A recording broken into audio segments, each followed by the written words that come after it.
আসসালামু আলাইকুম এভরিওয়ান।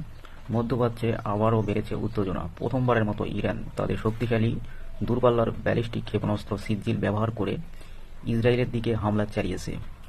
এই মিসাইল প্রায় ২,০০০ কিলোমিটার দূর পর্যন্ত আঘাত আনতে সক্ষম এবং এটি ইরানের ন্যূনতম অত্যাধুনিক এবং ভয়ঙ্কর অস্ত্র হিসেবে হামলার সময় ইসরায়েলের বিভিন্ন শহরে সাইরেন বেজে ওঠে এবং কিছু জায়গা বিস্ফোরণের খবর পাওয়া যায়। বিশ্লেষকদের মতে এই হামলার ফলে ইরান ইসরায়েল উত্তেজনা আরও বাড়তে পারে এবং পুরো মধ্যপ্রাচ্যে পরিস্থিতি আরও জটিল হয়ে উঠতে পারে। পুরো বিশ্ব কিন্তু এখন এই পরিস্থিতির দিকেই তাকিয়ে গভীরভাবে নজর রাখছে। তো সবাই ইরানের জন্য একটু বেশি বেশি দোয়া করবেন, আর এই ভিডিওটি বেশি বেশি লাইক কমেন্ট শেয়ার করে পুরো বিশ্বের মুসলিমদেরকে দেখার সুযোগ করে দিবেন, যাতে করে এই ভিডিওটি দেখে তারাও ইরানের জন্য দোয়া করতে পারে। তো সবাই ভালো থাকবেন, সবার সুস্থতা কামনা করছি।